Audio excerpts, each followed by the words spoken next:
Hey there, family. Thanks for joining me for another episode of the Make Room Show.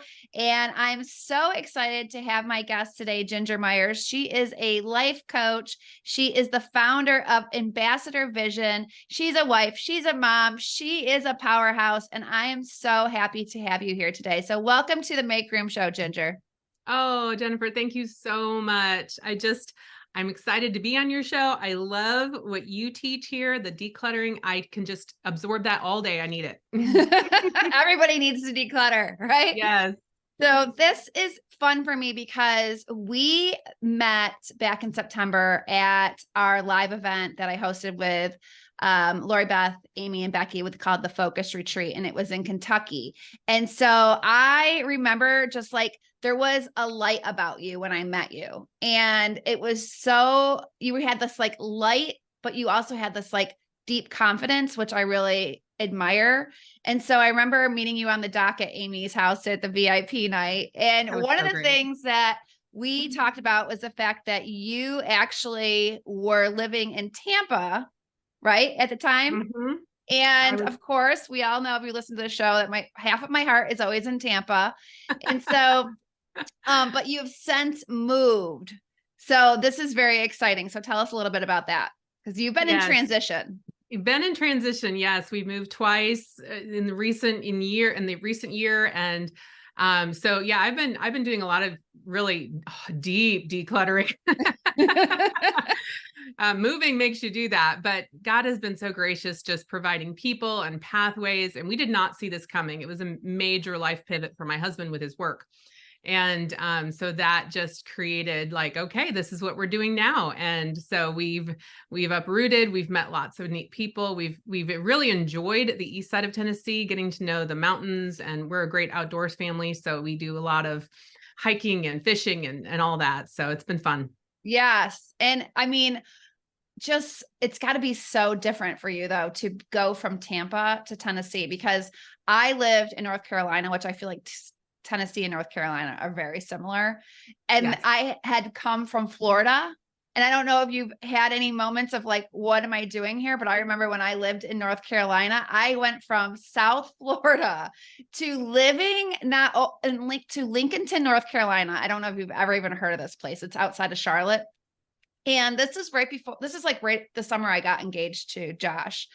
And we were living with his aunt and uncle in this small town in North Carolina. And everybody had this thick accent and they were very slow.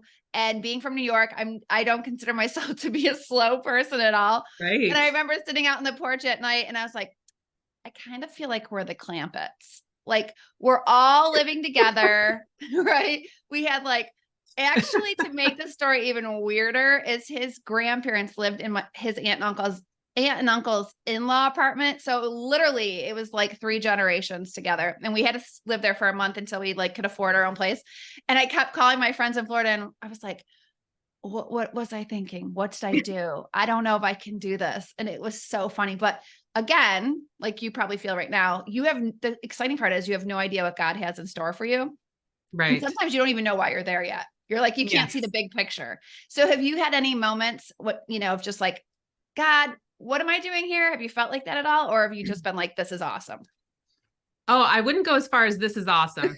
I, it's been what I can say for sure is we know that God led us here, which we didn't know when he started the upheaval process 3 years ago. It's a super long story, but we started going through some life change, and it had to do with my husband's job, and then just kind of an uprooting. He'd been in Florida all his life, Okay. so this was big.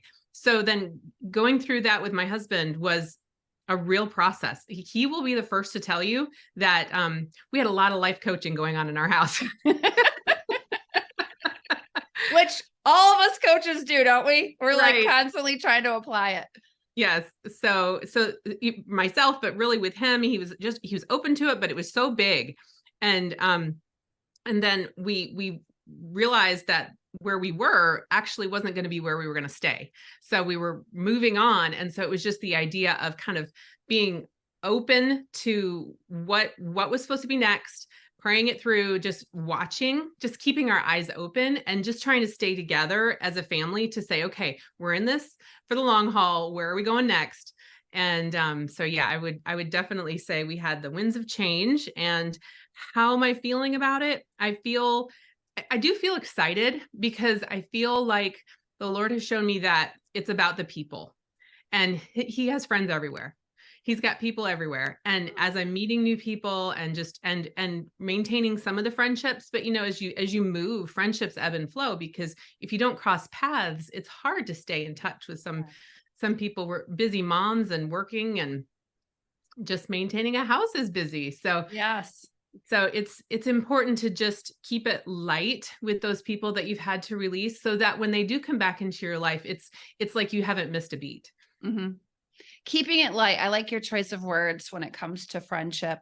Friendship is something I think about a lot, to be honest with you. I just built that way, and I love meeting new people, and I love expanding my friend group, and I love keeping old friends, and I make it a priority. I look at friendship literally like my marriage, that it takes two to keep it going, and it takes commitment, and it takes planning and effort. So I think that's really something that I've had to learn over the years, is sometimes you do have to keep some friendships light, because it does change and it doesn't always look the same.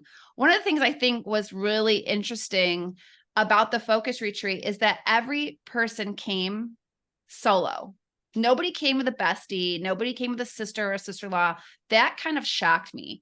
And so you throw all these different personalities, people from all over the country, in to the same group, and you're like, okay, everybody, we're going to hang out for 3 days straight, and we're going to be together every minute practically.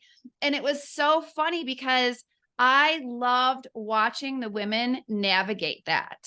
So Mm-hmm. tell me, when you were planning to go to an event like that solo, where was your head at? What were you thinking that was going to happen compared to what you experienced? I'm glad you brought that up. For me, it was fairly spontaneous. I had seen it, but wasn't really thinking it was going to work for me, because our life was in such transition. I couldn't commit far ahead Mm-hmm. because I didn't know where we were going to be, Mm-hmm. quite Yeah. literally. And so when I did get to commit to it, it was like, okay, this is great. It's going to be for me, because I need this. I need Mm-hmm. to get away and refresh. And the venue was fantastic for that. Just so peaceful and quiet, and yet the friendships that I made there were really, energizing. And that was fun to be able to connect. And I feel like I was almost like adult camp. I came away with friendships that I met at camp. Yeah. And I want to maintain. And I love that we were from all areas of the country, and we had lots of unique backgrounds of what we were doing, but it made it so interesting. And I think that going solo to something like that leaves you available to welcome new people into your life. Whereas if you go with someone that you're just like hanging on to as a security blanket, you may not be ready to accept what God has for you, what new people might speak into your life. So that's what I think I appreciated about that. That's so true, and such a good point. So I am just thinking about the fact that when you also go with somebody else, they sometimes make you feel like you have to do what they want to do. And, or you're kind of, if somebody even has a little bit of anxiety or discomfort, it's almost like you have to take care of them and nurture them. And that takes away from nurturing yourself, because that's what good friends do, right? So you might be over here being like, okay, you don't want to go do this, event, but I really feel like I should go. You might miss something that God has in store for you because you're with somebody else. But it takes bravery and it takes boldness, I think, to really go towards an event completely by yourself. And I think that boldness is part of this walk as coaches, in which case most people that were there were coaches, or at least entrepreneurs. So with that type of boldness, when you are coming to an event, I think it really showed the common thread between all of us that we're willing to be brave and bold, but also vulnerable, because showing up to a setting like that, you have no idea what's in store, and you don't know if everybody else is coming with their bestie. So I think that blew me away with just the bravery. But tell me about, because I know as for you as a life coach, you're really committed to helping women kind of step into their own purpose or assignment. I think that's one thing that we both have in common is we're trying to get people to really see the bigger picture of being here on this earth. I feel like that we're all sent here with a specific, unique set of skills and personality and gifts, but sometimes we're not bold because we are watching everybody else do their coaching business or the way they write books or the way they speak on podcasts, and we can get in our head and we start to pull back and not be as bold. So can you speak a little bit into that? Like, what kind of advice do you have for women listening that maybe are like, I would never have the courage to go to an event by myself? Oh, you're right. I can see that. And I agree that I think to be able to be alone is a skill that's rewarding, even in just everyday life. But then to step outside of the norm and to be vulnerable to what's planned for you requires a little flexibility. But once you exercise that muscle, it becomes like something you want more of, because it can be exciting to try the new things that you realize may have been intimidating before. Once you step into them, you grow, you become more of a more beautiful version of yourself. And then you can step forward into something else and help someone else who maybe is where you were. So I think that's the growth process, and being able to say, well, what's next for me? And forgetting those things that are behind, I press on, because we're never going to finish everything. It's going to be, we have to finish what's important, but then move into what's next. Yeah. And I think what you're saying too is that you build trust in yourself, right? So Yeah. you prove to Mm-hmm. yourself, I can do that. Now I not only able to do other things like that, but I also am capable of teaching another woman who might be 3 steps behind me how she can do that. Yes. So this whole Absolutely. life coaching thing, it's a huge, huge industry right now. There's a massive wave going with it. I mean, it's really building momentum. And now, what somebody might have said a few years ago, like, what exactly is a life coach? Now everybody knows what it is. So Right. why did you get into life coaching? I think that it came out of working in women's ministry, doing Bible studies, and realizing over time that I was doing more than discipling through that. I was doing coaching. I was training people what I'd learned. I was asking powerful questions that get them to dig deeper into the why behind whatever they're stuck with. I've really loved learning about retraining your thoughts, and that's a biblical Love concept. that. Yeah. So being able to harness that and say, well, how do we do that? How do we get unstuck? And then what I see and what's kept me going and working towards in the coaching direction that got me headed there was seeing the aha moment of, oh, I get it now. Thank you for that. I can change this part of my life because I see that now. And so that's, to me, what fuels me to learn more and to, continue my training. I learned about strengths coaching because I feel like we all need to know how we're built. So we know what tools we have, and coupling that with spiritual gifts is really in just showing a person what they Huge. have to work with. Yes. So Yes, that's so good. So can you give us an example? So if somebody's listening, they're like, I know I do struggle with controlling and maintaining my thoughts. And I know that I can do this, but sometimes it becomes like, even though you should, or you are capable of doing it, you don't have the strategy for it.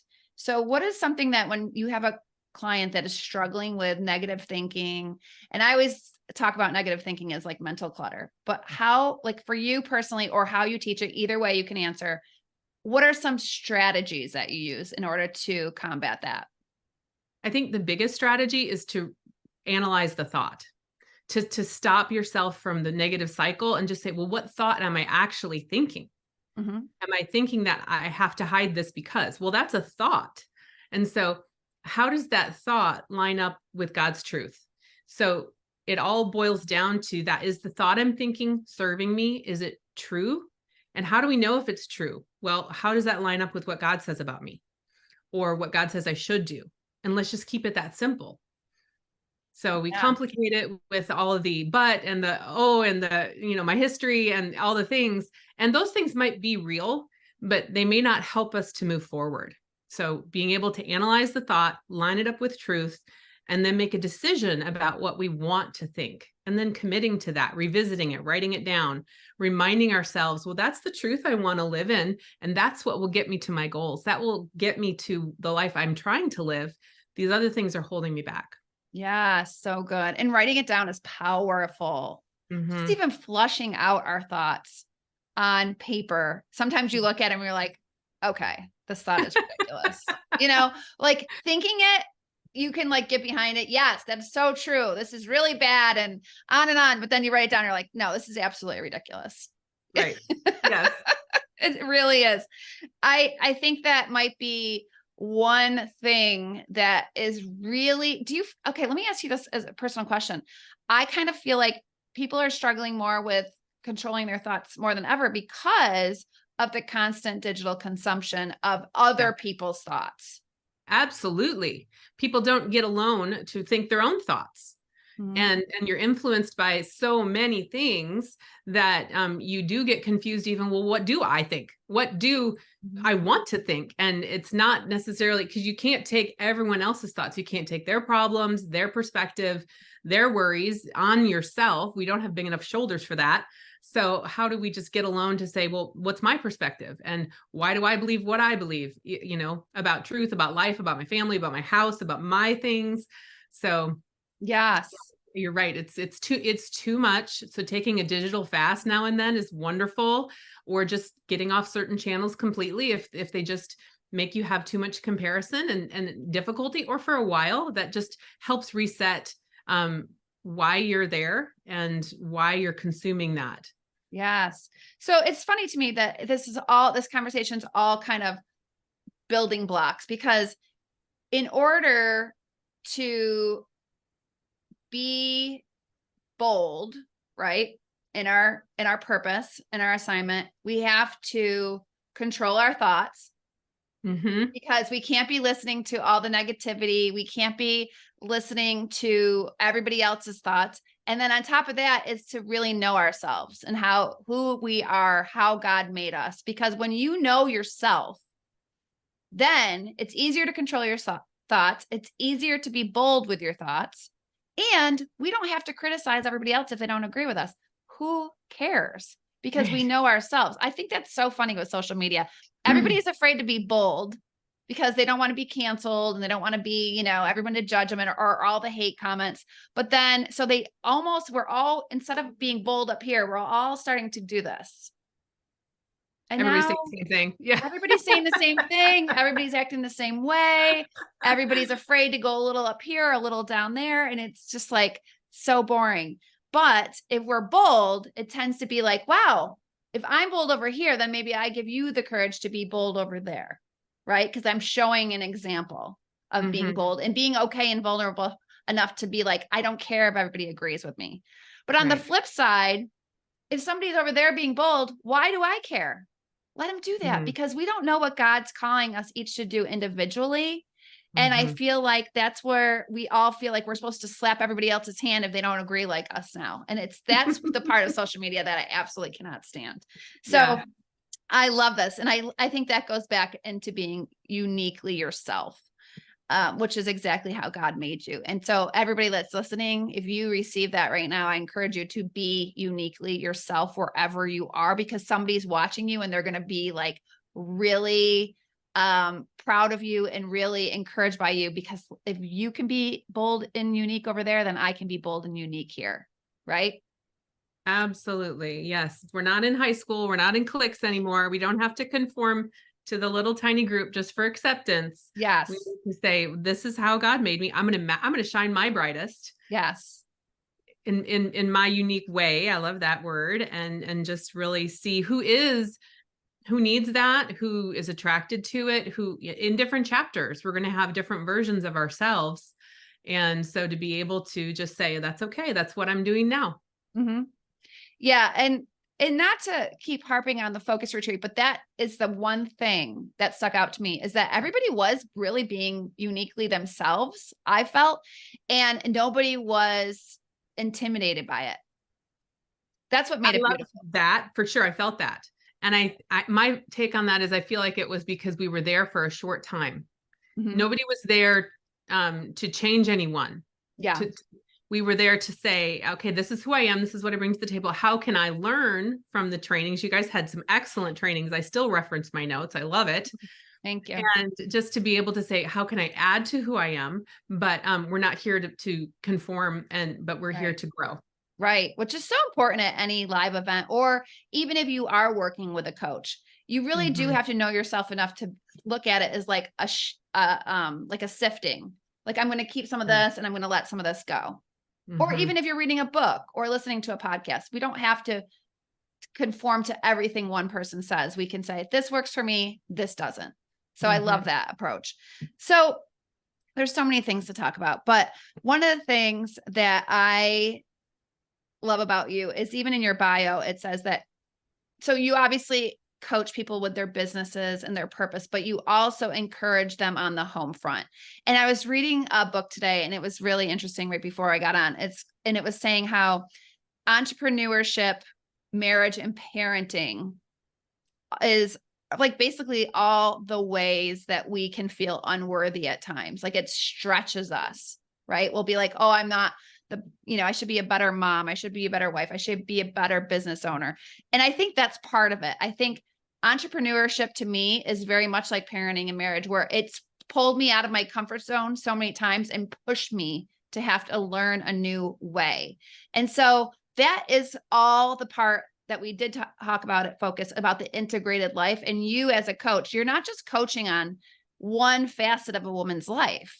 You are really trying to encompass everything. And when I saw the words on the home front, I wanted to ask you, because to me, it all goes hand in hand. You can't coach on just one thing. You can't just coach somebody on business, especially for women. So how do you integrate coaching when it comes to the home front? What I like to do is make sure we don't let something slip through the cracks. So we do an analysis of like, well, all the different areas of your life that are, kind of like active right now, that are in the forefront. We coach and talk about passions and pursuits, what you're interested in, hobbies, yes, family life, finances. And what's neat about life coaching is it's very fluid. So if something comes up next week that wasn't there last month, we'll talk about that, because that's now really important. That's something that we need to deal with. And so to be able to say, okay, how is this working? How can you get some help with that?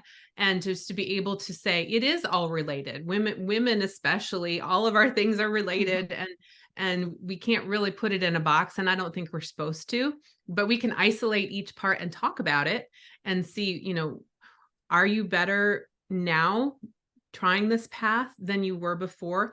Are you making your own personal progress? Because that's all you can judge yourself against. Nobody's story is identical to somebody else's. Even if you have similar circumstances, you have different set of tools. You have different outlook. You have different end game according to, what our path is. So are we just maximizing what we have to work with, and to be able to see where those stuck areas are? Because if you're stuck in an area, that becomes like the 90% focus. You can't even Yes. get further in your business or your family or your home if you're stuck on this. It becomes consuming. So if we can work through that and get that on a good trajectory, then we can kind of get back to some stasis with other things. So It's so true. You do get stuck on one thing. And then it's funny because then the other things kind of follow the wayside. And what we really want to do is keep, everything within balance as much as possible, so that we don't feel like we're excelling over here, but we're failing over here. right. Yeah. Exactly. And I think I've learned a lot that I can share. I don't call myself a recovering perfectionist, but striver maybe is a better word, because I feel like I always beat myself up for not finishing things. But we sometimes just have to release things and say, that's okay. It doesn't need to be, everything doesn't need to be tied up in a perfect little bow to have a happy life. Mhm. And if we wait till everything is perfect, we'll be dead. Yeah. Yeah, exactly. It's so true. So tell me a little bit about how you used to struggle with like perfectionism and striving.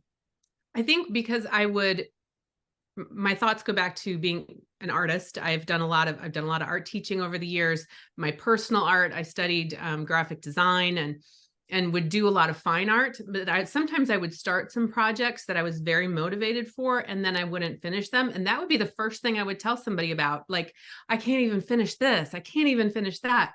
And that's just me beating myself up and sharing my misery Yeah. instead of saying, I did this. I'm really pleased with it. And realizing that not everything is going to happen to completion. Yes, so true. And sometimes we're supposed to do the beginning, and this is not to encourage people to procrastinate. Right, right, This is right. not what we're doing here. But okay, I'll give you a perfect example. This is a perfect example. I was writing a book and I was like, this is my next book, all in. I think it was 70% finished. And all of a sudden, God said, no, you're writing this book over here called Purpose Over Possessions. And Perfect I example. completely stopped writing the first book, wrote the other book, and I actually self-published, which is a whole long story in which I normally don't self-publish. I had a publisher for many years. And it was because it was a Christian-based book. And I thought, and my old publisher said, no, we're not writing Christian books. So I ended up self-publishing. Then COVID happened, and that book turned into the book behind me, Make Room. So it was so funny. It's just like, that was an unfinished project, that first book, but it's clear I wasn't supposed to be writing that one. And so now I can honestly say that Make Room is probably the best book I've ever written. And it's the most personal book, but it's also that has the strongest message. And will I ever pick up the first one that I was writing? Maybe, maybe not. But I haven't even like considered finishing that project ever since I saw the fruition of the first one or the last one. So I think that there's times when we might be heading down the road thinking we're supposed to make a right turn, and all of a sudden God is like, no, we're making a left turn.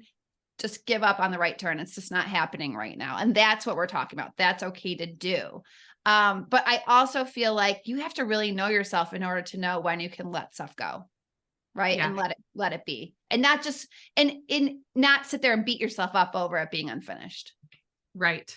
Yes. I think it's a reality check, and it's an intentional taking it off your to-do list. Like, say, I learned some things from that. And that's what I just heard you say. You learned from that first writing. Mhm. You yourself, became further down your path because of going through that draft. And so that's what we get to take away. I learned from that. I grew from that. I can set it aside, and maybe I'll pick it up someday, and maybe I won't. And that's okay. Right. One of the things that just hit me when you were saying that, Ginger, is that you said you made a choice to take it off your list. Mm-hmm. You got to choose. So that's one thing too. We get to choose what we put on our to-do list. We get to choose what we take off our to-do list. And the cool thing about choice is in any given moment, we get to choose differently, which is very empowering. So I think that's part of it. It's different than saying, I didn't finish that. I'm, slacking because I didn't finish it. And it's a much more powerful statement to say, I choose not to do that right now.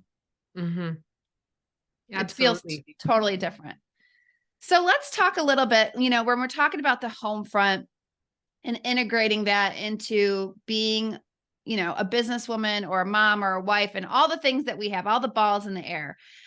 For me personally, I notice a lot that there's a common thread under there that we ask for things. We want all the things, right? We want the multiples, like the house and the kids and the marriage and the business and all the opportunities. But then sometimes we complain about it, right? It's too much. And I hear that a lot. Like, women are overwhelmed, they're stressed out, they're tired, they're frustrated. And I have to really bring some tough love and say, but you asked for this, right? You prayed for this.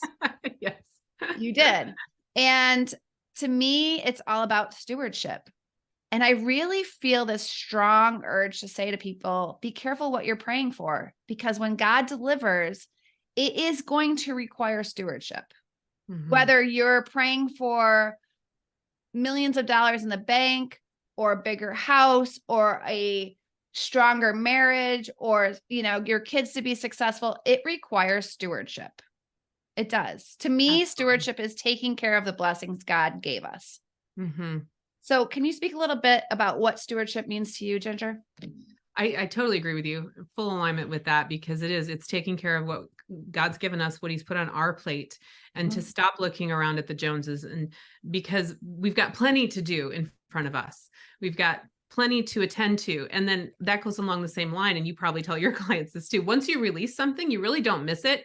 So if there's too much in front of you that you're taking care of, what can you release? Yeah. And that way you can spend better focused attention on being a good steward of what's in front of you. You can't be a good steward of a warehouse. Your house is not a storage unit. That's one of my favorite decluttering phrases. I love that. Your house is not a warehouse, people. I love that. I haven't heard that. That's a good one. Yes. Yeah. So I think that keeping it trim allows you to be a better steward because you can see what you have. We had a very short excursion with an RV ownership, like very short. I don't think anybody's owned an RV for a shorter amount of time. How short? Because I have always dabbled in the thought of getting one. I think a total of 8 weeks. Love it. What did you learn about that? Well, we learned that it was not the right time for us. Okay. But we have some fun memories of it. And it was not the right time because it was it was going to cost us more money because it was part of a rental program that we owned it, but other people got to rent it, but then other people fixed it. And oh my, we got in, we're like, oh no, we're getting out. We took one trip with it across country, I don't know, 5,000 miles to and from. The day we got in it, my husband got COVID. We're on the road. We both got, all three of us. Oh my goodness.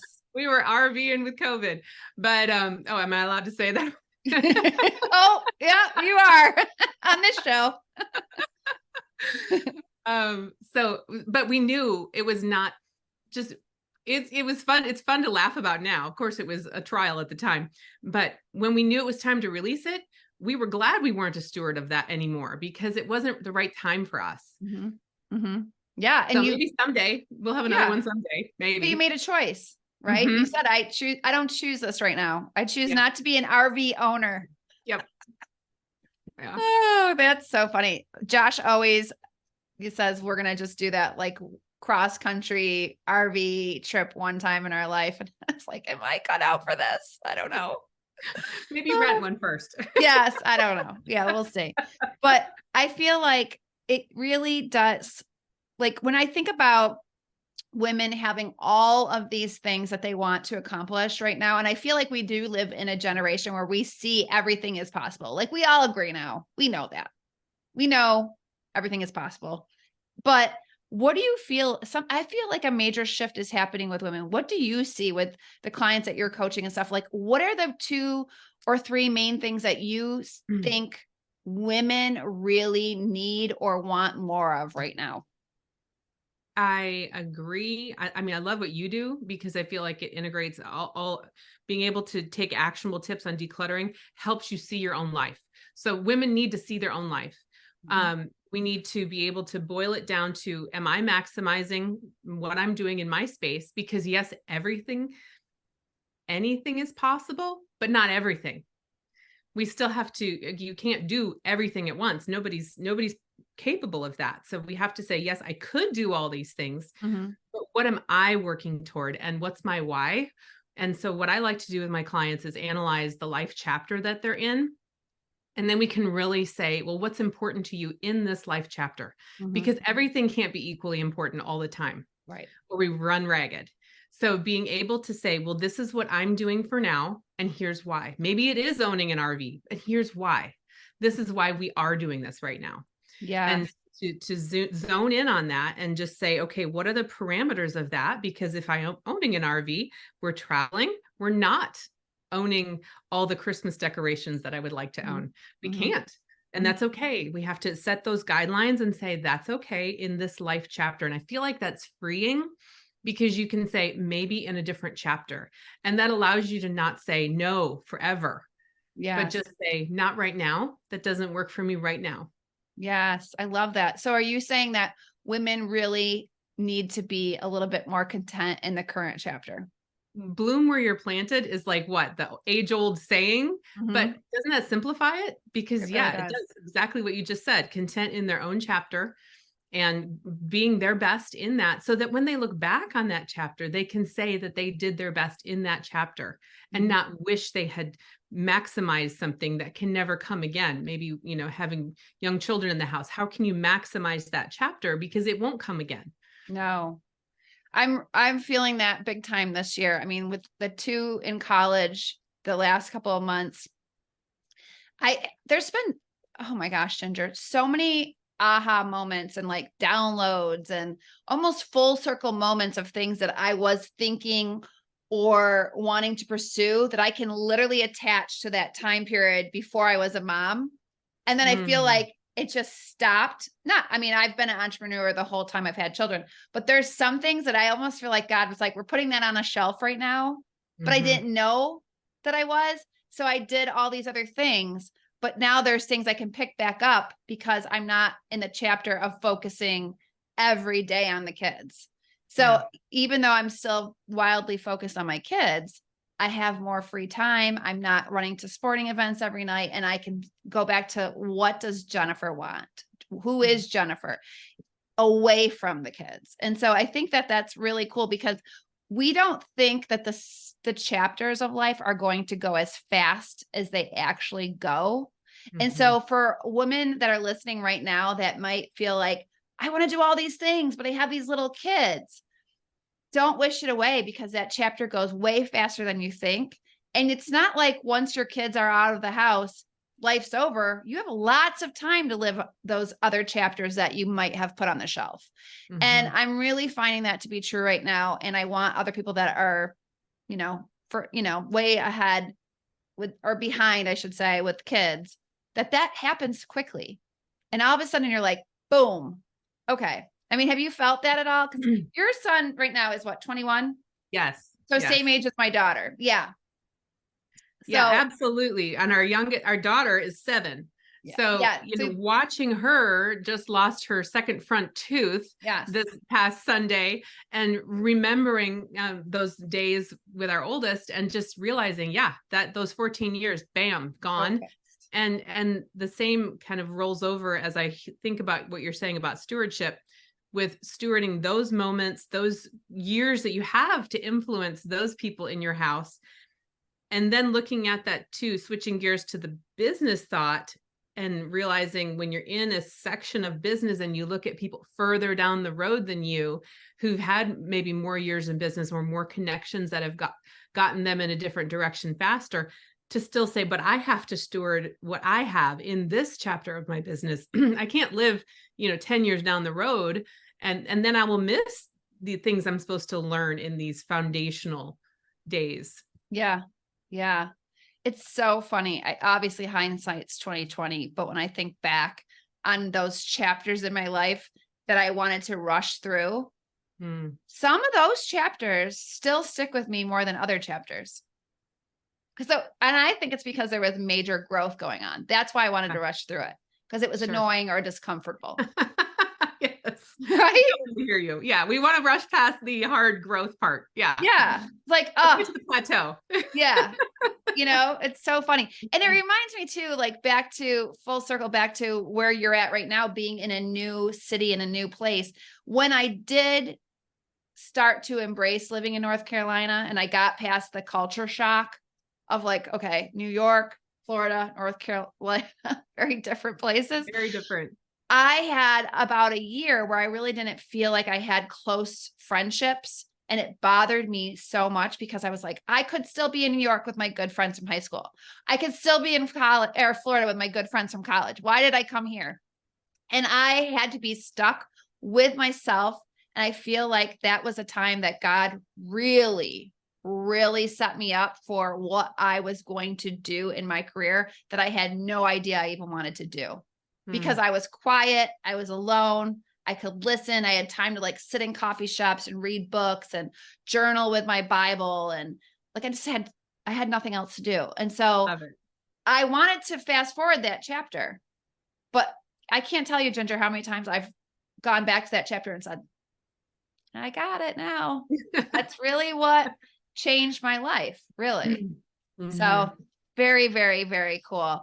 What else? Is there anything else you want to wrap this up with? Like, what do you want to say? And obviously after that, just let the, the audience know how they can work with you or reach out to you. Oh, absolutely. Yeah, no, we covered so much. We could talk all day though. I We mean, could. these topics go on and they go deeper. And I think that that's what's neat about realizing how we have similar struggles with things, and then they just have different labels on them. And so as we bring them to the surface, they don't feel as big. And that's why I love talking it out, journaling it out, but then just letting it out so that somebody can say, oh, I dealt with that too, and here's how I did it. Mm-hmm. And then you can feel empowered, you can see the path, and to be able to connect. And certainly, the focus retreat was a great connection, realizing we all need connection. That's something I didn't used to think I needed when I was in my 20s. And if you're one of those people who don't think you need women in your life, maybe that will change, and maybe you'll be blessed to realize that having those people around who can speak something into your life that maybe you didn't see will just make you better and grow. So I think that realizing that we all are on growth journeys, as uncomfortable as they may be or not, but then looking back at those times fondly, I think that's just one of the things the Lord shows us in maturity, to be able to say, thank you for those times. Thank you for those rough times. Because I grew, because I treasure the sweetness of it now, of what I learned, or the relationships of those who were with me through that fire. Yes. So good. Yay. So good. So you have a website, ambassadorvision.com, right? Yes, it's my umbrella hub. Yep. And they can work with you as you do group coaching, you do one-on-one coaching. Where are you on social? Are you on Instagram? Yes, Ambassador Vision on Okay. social, or Ginger Lee Myers, my full name. Is that your full name? Ginger Lee? Ginger Lee Myers. Yes. I love that so much. I did not know that. I thought about calling it Ginger Lee Coaching, but then it's Lee, so it's not spelled. Yeah. Oh my gosh, I love that. That's cool. So, and I have a great gift for all your people, Okay. because in my years of coaching, I've really found that it comes down to questions, asking the right questions. So to be able to even ask these of ourselves, to do a little self-coaching to get past some hurdles, is so helpful. So I compiled it in a PDF, 27 powerful questions that Christian women can ask to get through scheduling issues, goals, and just hurdles. So that's a download that they can find. That's a different address. That's coachginger.training. Okay. Coachginger.training for that free gift. Well, thank you, my friend, for coming. Oh my goodness, this was a blessing. Thank you for having me. It was great fun. So good to see your face and just chat. And like you said, we could chat all day. So I truly appreciate you. And I thank you for coming on the Make Room show. And I just appreciate all of you listening today. So if you love the show, don't forget to leave us a review. Make sure you reach out to Ginger if you'd like to work with her. And until next time, keep making room for the things and the people that matter the most.